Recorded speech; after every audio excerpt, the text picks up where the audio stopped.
Audio Jungle.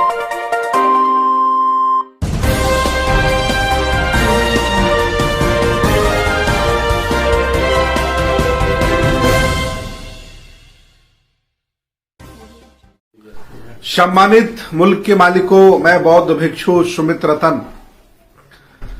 पूरे देश में चर्चा है इस समय दया प्रकाश सिन्हा, दया शंकर सिन्हा, जो 86 साल जिनकी उम्र है, आईएएस हैं।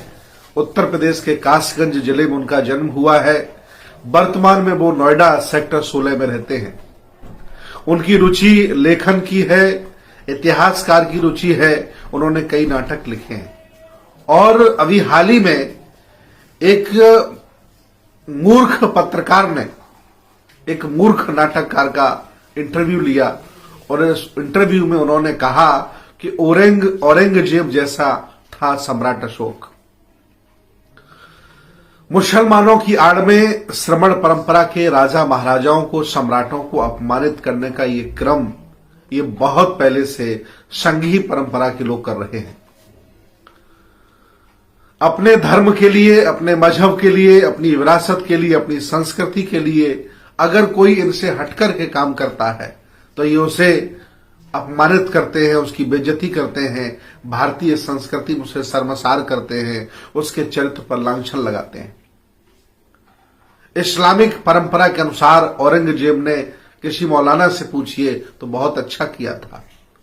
और अगर कोई गुलाम ब्राह्मणों का सम्राट राजा रहा हो और उसने उनके अनुसार किया हो तो दया शंकर सिन्हा जी से पूछ लीजिए, उन्होंने बहुत अच्छा किया होगा।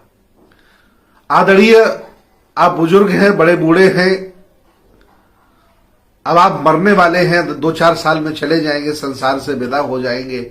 लेकिन कम से कम जब व्यक्ति मरने वाला होता है, संसार छोड़ने वाला होता है, तो उसके मुख से सत्य वचन निकलने लगते हैं।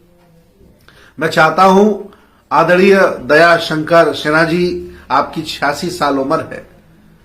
एक जिक्र करना चाहता हूं, 86 साल के एक और व्यक्ति हैं, उनका नाम नंद कुमार बघेल है, भूपेश बघेल जी के पिताजी हैं।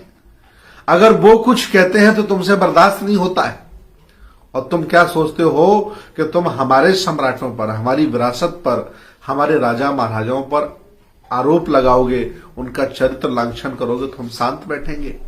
मैं अपील करता हूं जिंदा लोगों से, समतावादी, मानवतावादी, सम्राट अशोक के प्रति आस्था रखने वाले लोगों से, खास तौर से सम्राट अशोक क्लब के लोगों से, कि वो कासगंज में सिन्हा जी के घर पर जाने का काम करें और नोएडा में सेक्टर 16 में हमसे व्यक्तिगत संपर्क करिएगा। उनका नंबर भी हम देंगे।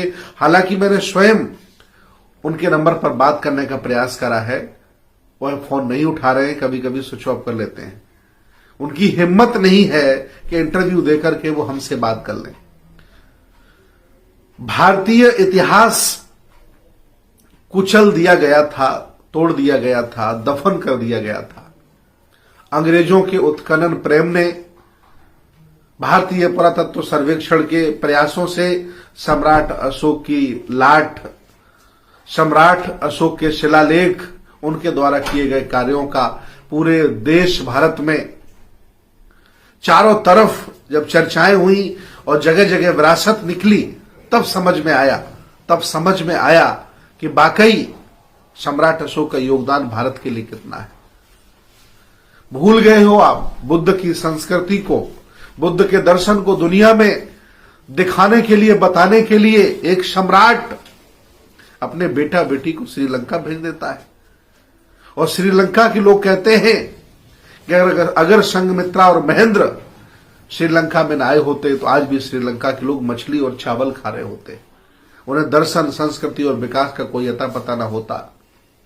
ऐसे सम्राट पर आईएएस अफसर हैं आप, एंट्रेंस एग्जाम दिया होगा, मेंस दिया होगा, आप कई बड़े बड़े पदों पर रहे हैं, आपको शर्म आनी चाहिए। आप बूढ़े व्यक्ति हैं, आपको ये सब नहीं करना चाहिए था। और आप जिनके इशारे पर, जिस घृणित मानसिकता से आप कर रहे हैं, वो भी हम लोग जान रहे हैं। आप नफरत फैलाओ, हम प्यार देंगे। आप चाहे जितना चरित्र लांछन करो, हम लोगों के बीच में जाकर के सच्चाई बताएंगे। आपने ये लिखकर, ये बोलकर उनको आरोपित नहीं किया है, उनका चरित्र लांछन नहीं किया है, बल्कि उनके प्रति सम्मान को लोगों में और बढ़ा दिया है और ज्यादा प्रबल समर्थक उनके हो गए हैं। लोग ढूंढ रहे हैं, सम्राट अशोक को पढ़ने लगे हैं। जिन किताबों का आपने जिक्र किया है, श्रीलंका का इतिहास, बर्मा की किताबें, तिब्बत की किताबें, दिव्यावधान श्रीलंका के ग्रंथ का आपने जिक्र किया है, मैंने उनको सबको पढ़ा है। ये सब गलत आपने लिखा है, इसके लिए आपको माफी मांगनी पड़ेगी। लिखित मांगिए या वीडियो बना करके मांगिए। अगर आप ऐसा नहीं करेंगे तो उनके अनुयायी आपको जीने नहीं देंगे, सुकून से आपको रहने नहीं देंगे। एटा का घर, कासगंज का घर भी आपका खोज लिया गया है, नोएडा का घर भी आपका खोज लिया गया है। आप सुबह टहल नहीं पाओगे जनाब। आपने बहुत अपराध किया है। सम्राट अशोक पर अभद्र टिप्पणी करके आपने बहुत बड़ा अपराध किया है। इसकी सजा आपको मिलेगी, अवश्य मिलेगी, और आप सजा भुगतने के लिए तैयार रहिएगा। मैं सभी लोगों से आह्वान करता हूं, इनके घरों में जाइए और इनके घरों में घुस करके अहिंसात्मक तरीके से इनसे बहस करिए और इन्हें बताने का काम करिए कि तुम बूढ़े हो, मरने वाले हो, बुद्धि तुम्हारी ठीक नहीं, ये अब अपराध आपने क्यों किया। मैं चाहता हूं आप सभी लोग शांति बनाए रखें। इन मूर्खों के लिखने से, इन मूर्खों के इंटरव्यू से सम्राट अशोक के कद को कोई नीचा नहीं कर पाएगा, उनके मान सम्मान को कोई कमजोर नहीं कर पाएगा। इन मूर्खों के बोलने से क्या फर्क पड़ता है। लेकिन फिर भी टिट फॉर टैट, बुद्ध ने हमें हिंसा के लिए मना किया है, लेकिन कायर नहीं बनाया। जवाब देना पड़ेगा और दूंगा।